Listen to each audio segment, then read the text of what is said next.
¿sí? Esto, básicamente, que es complejizar un poquito, es cómo calcular las tasas de mineralización. Bueno, tenemos a la derecha utilizar coeficientes de mineralización, que básicamente es el porcentaje del nitrógeno orgánico que se mineraliza por mes para una cierta zona. En este caso, la pampa ondulada bonaerense.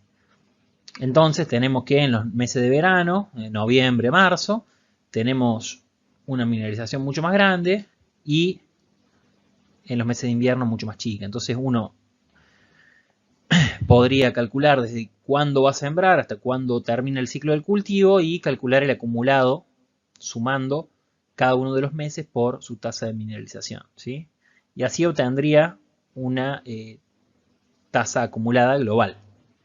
La otra forma es con modelos un poco más complejos, donde lo que nos dice es que la mineralización aparente del cultivo, y con aparente, ¿qué digo? Lo que digo es que mineralización aparente es el proceso de mineralización que excluye o no toma en cuenta los lixiviados, ¿sí? Entonces, la mineralización aparente, acá al menos, es dependiente de dos cuestiones. De la textura del suelo, para ser más preciso, del porcentaje de arenas, y por otro lado, de el nitrógeno orgánico que tengo en el suelo. Entonces, fíjense, mientras más nitrógeno orgánico tengo, más mineralización, y mientras tengo menor contenido de arenas, más mineralización. Porque si tengo menos arenas, tengo normalmente más arcillas. Y si tengo más arcillas, tengo una mayor mineralización. En fin, son dos modelos que les quería mostrar. Uno es de coeficientes de mineralización y el otro es interesante porque son superficies de mineralización. Le llamamos superficie porque hay un plano acá, un plano inclinado, donde la mineralización depende de dos factores. Entonces, solo con dos propiedades fácilmente medibles en el suelo, podamos tener una idea de cuál va a ser la mineralización, el Nmin del suelo. Otro índice que está teniendo cada vez más uso y que incluso algunos laboratorios lo utilizan ya de rutina es el índice de mineralización de nitrógeno, dentro de ellos el nitrógeno anaeróbico, ¿sí? Básicamente se incuba suelo, se lo satura, se lo inunda de agua y se lo incuba 7 días y ahí se ve cuánto nitrógeno mineral en forma de amonio se produce. Y eso tiene muy buena relación con el nitrógeno aeróbico, el nitrógeno mineralizable, en todo el periodo del cultivo, medido bajo las técnicas de estándares que duran 3 meses de incubación de suelo. Entonces este nitrógeno sí, en 7 días lo puedo tener y es compatible con la prescripción de fertilización, y lo que vemos que tiene una buena relación el NAN, como se le dice, nitrógeno anaeróbico, con el nitrógeno orgánico, el nitrógeno mineralizado en el suelo aeróbico. Entonces se pueden mejorar los cálculos de dosis de nitrógeno con esto. Y uno pensaría ahí, bueno, pero ¿qué ventaja tengo de usar el nitrógeno anaeróbico sobre utilizar el porcentaje de nitrógeno orgánico o utilizar la materia orgánica del suelo? Y bueno, tiene una ventaja porque puedo tener variaciones de la mineralización de nitrógeno que no están reflejadas, o digamos que no se pueden ver a partir de el porcentaje de materia orgánica. De hecho, eso en alguna, yo no se los puse acá, pero hay figuras donde se muestra que bajo el mismo contenido de materia orgánica puedo tener nitrógenos anaeróbicos, nitrógenos mineralizables bastante diferentes. Entonces, bueno, para meter un poquito una sintonía más fina, usar este tipo de índices puede mejorar la prescripción de la mineralización. ¿Cuál es la desventaja? Bueno, que tengo que tener esta curva de calibración que me relacione de alguna manera el NAN con el nitrógeno mineralizable del cultivo. Porque en los términos que yo mido el nitrógeno anaeróbico, no lo puedo utilizar para mi balance. Pero sí, hay modelos que ya nos vienen hechos, como el que hizo Sainz Rosa en el 2008, que lo que hizo fue calcular, básicamente, cuál es el umbral crítico de nitrógeno, que es el método que vamos a ver en un ratito, cuál es el umbral crítico de nitrógeno para en cultivo de maíz para suelos que tienen menos y más nitrógeno anaeróbico, más NAN, ¿sí? Entonces, fíjense que tengo acá un modelo lineal y después hace una meseta, lineal plató, y tengo uno que es una línea negra y otro que son líneas punteadas. Fíjense, el que tiene líneas punteadas, el umbral crítico de nitrógeno es más bajo, mientras que para la línea negra, que corresponde a los puntos huecos, tiene un umbral de nitrógeno más alto. ¿Y eso por qué es? En realidad lo que está haciendo es que los que tienen bajo nitrógeno anaeróbico, que son los puntos huecos, como tienen bajo nitrógeno anaeróbico, el umbral de nitrógeno disponible es más alto. Y para los que tienen alto nitrógeno anaeróbico, el umbral de nitrógeno disponible, para el cual se alcanza un rendimiento relativo debe ser en este caso, es del 95%, es menor, ¿sí? Entonces, si tengo alto NAN, tengo un umbral crítico de nitrógeno un poco más bajo, y si tengo bajo NAN, tengo un umbral de nitrógeno más alto. Básicamente lo que está haciendo es utilizar el nitrógeno anaeróbico como un modificador o modulador de la curva de respuesta de nitrógeno. Más precisamente del umbral crítico. Y acá hay otro a la izquierda, que es un modelo para trigo, que lo que hace es hacer diferentes curvas, y si como ustedes pueden ver, la dosis de nitrógeno va a ser dependiente de dos factores. Por un lado, el nitrógeno disponible en presiembra, de 0 a 60, el nitrógeno de nitratos, que se ve acá en el eje de las X, y cada una de las curvas corresponde a diferentes potenciales de mineralización, diferentes NAN de los suelos. Entonces, a medida que yo tengo un NAN más alto, es decir, el verde corresponde a suelo con el NAN más alto, tengo que fertilizar menos. ¿Por qué? Porque hay una parte ahí que en el modelo ya está estimada implícitamente, que hay una parte del nitrógeno que va a venir del NAN. Entonces directamente agrega este parámetro como una variable predictora más de la dosis de nitrógeno, y eso genera una mejora en el diagnóstico. Si yo no hubiera sabido estas diferencias de NAN, digamos, no hubiera podido hacer esta diferencia de aplicación de dosis de nitrógeno. Bueno, quería mostrarle este en particular porque es uno que es muy interesante y se está utilizando cada vez más. Y también les quería mostrar, siempre haciendo hincapié en la variabilidad, ¿no? Que cada vez más lo que se tiende a hacer es a tomar en cuenta la variabilidad a la escala de lote o de sublote, intralote, por ejemplo. Entonces, nosotros medimos cantidad de nitrógeno de nitrato disponible a la siembra, y lo que ahora vamos a decir es, bueno, entonces lo que podemos ver es que el nitrógeno mineralizado no va a ser igual ni en todos los años ni en todas las partes del lote. Entonces vamos a tener dos fuentes de variación ahí. Por un lado, que en los años secos se va a mineralizar menos y en los años más húmedos se va a mineralizar más. Y por otro lado, que en algunos sitios de un lote se puede mineralizar menos y en otros se va a mineralizar más. Eso es lo que sintetiza en realidad esta curva de la derecha. Pero para eso hay que entender un poquito de probabilidades, ¿sí? De curva de probabilidad acumulada. ¿Y por qué les nombro esto? Que es un concepto que ustedes lo tienen, por ejemplo, en clima, cuando veían probabilidad de heladas y algunas otras curvas de probabilidad, que es muy interesante porque nos permite poner en términos de cuál es la probabilidad de que un cierto suelo mineralice más de tanto nitrógeno o menos de tanto nitrógeno de nitrato.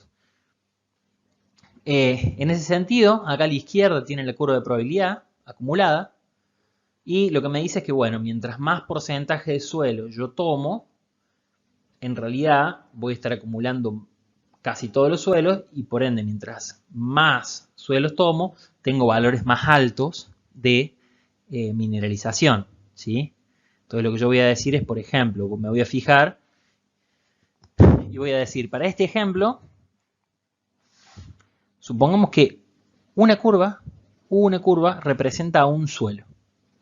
Entonces, una curva acá, por ejemplo, esta de S1, representa la mineralización que puede tener un suelo en diferentes años. Entonces, por ejemplo, si yo tomo el 25% de los años que menos llueve, la probabilidad digamos, el 25 años, el 25% de los años que menos llueven, la mineralización de nitrógeno va a ser menor a 60 kilos por hectárea. Y por ejemplo, el 20% de los años más lluviosos, que representa una probabilidad de 0,8,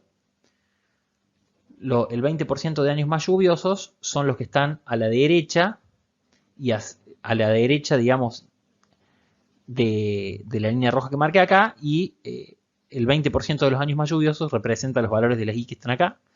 Entonces se correlata con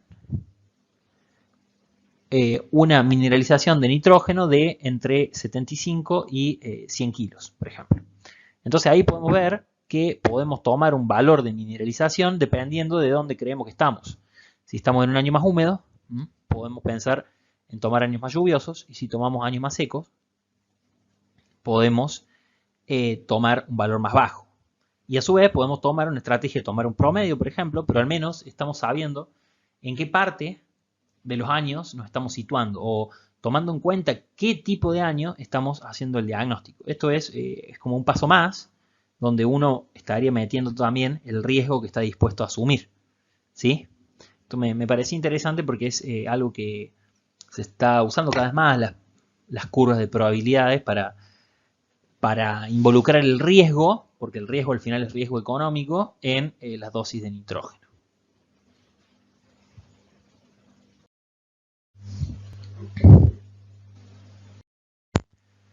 Entonces, finalizado la parte de diagnóstico de la fertilización por balance, que es por ahí el método que ustedes más conocen, vamos a ver el otro, que suele ser llamado modelos tipo N-X, o mejor también dicho, el diagnóstico de nitrógeno por umbral crítico.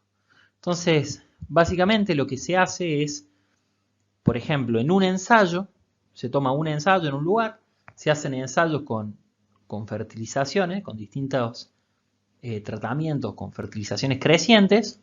Por supuesto, es en un ensayo, entonces es para un tipo de suelos y para unas precipitaciones de un cierto año, si lo hacemos un solo año. Y lo que vamos a obtener es una curva de rendimiento en función del nitrógeno disponible. Entonces, hacemos el ensayo, medimos el nitrógeno de la siembra,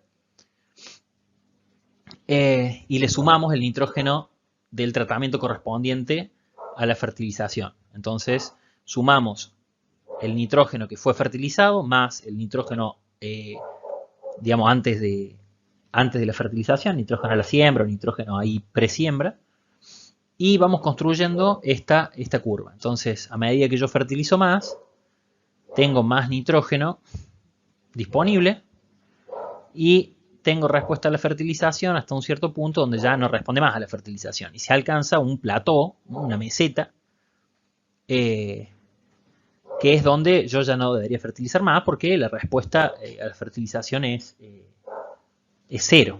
Eso lo vamos a ver en un ratito, de cómo se relaciona la curva de rendimiento con la curva de eficiencia agronómica del fertilizante.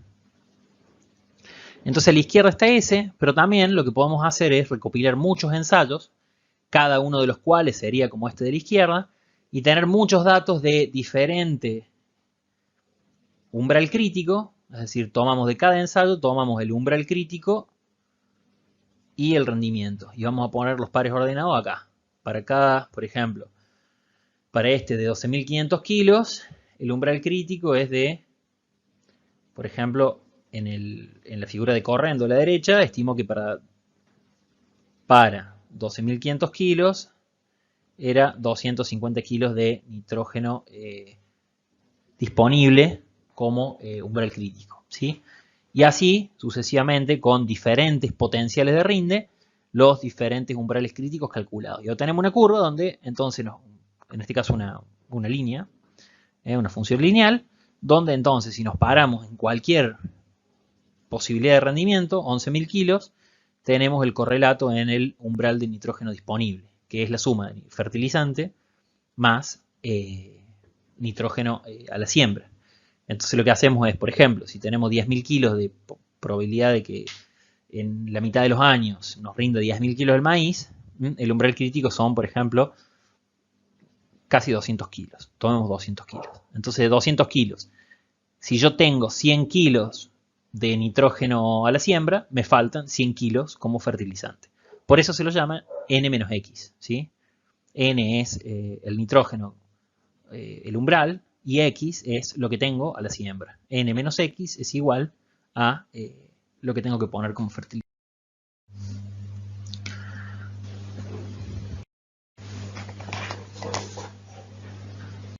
Entonces, para poder comprender mejor, ya que nos hemos adentrado en gráficos donde tengo un trazo que me relaciona el rendimiento con la dosis de nitrógeno, lo que tenemos que conocer un poco mejor son los diferentes tipos de curva de respuesta. O lo que haya en EDAFO, en edafología, vimos como las leyes del rendimiento, ¿sí? En fertilidad aplicada se les suele llamar curva de respuesta, y son diferentes modelos, diferentes formas de funciones que conectan el rendimiento con la dosis de nitrógeno. Relacionan una propiedad de suelo o un índice con el rendimiento obtenido. También se puede utilizar el rendimiento relativo si se quieren comparar respuestas de diferentes ensayos, ¿sí? Y bueno, el tipo de curva que se asocie a cada ensayo, si bien no puede tener alguna hipótesis, ¿sí?, conceptual de cuál es la que mejor ajusta, por ejemplo, en un nutriente, en un micronutriente que uno sabe que las concentraciones tóxicas de las concentraciones óptimas están muy cerca, uno pensaría que voy a tener ahí una función cuadrática, que crece y después decrece. Pero lo que se hace es una calibración, un ajuste de la mejor curva posible a través de mínimos cuadrados con un software estadístico. Es decir, uno no asume a priori que sí o sí va a ser una, sino que prueba varias y elige la mejor. Eso entonces es la curva de respuesta. Y acá yo les puse abajo un graficador online que básicamente lo que me hace es, yo le puedo graficar modelos, en este caso lineal plató, los puedo graficar online, como hice con esta figura a la izquierda, en un graficador online, sin tener que tener demasiado conocimiento. Y bueno, hay diferentes tipos de curvas de respuesta. Tenemos una cuadrática, tenemos una lineal plató y tenemos una exponencial. Cada una de estas se relaciona con uno de los tipos de leyes, ¿sí? La lineal plató se relaciona con la ley del mínimo, y la función cuadrática se relaciona más con la ley del máximo, y la exponencial se relaciona con la ley de los rendimientos decrecientes, de los incrementos decrecientes de Mr.Leach, ¿sí? Bueno, ¿cuál es la importancia acá de la curva de rendimiento respecto a dosis? Bueno, que esa curva nos va a determinar cuál es otra curva que nos interesa mucho, que es la de eficiencia agronómica del fertilizante. O dicho de otra forma, cuántos kilos obtengo por cada kilo de nitrógeno que yo aplico. Y esa curva es la derivada primera de la eficiencia, es la derivada primera de la curva de respuesta.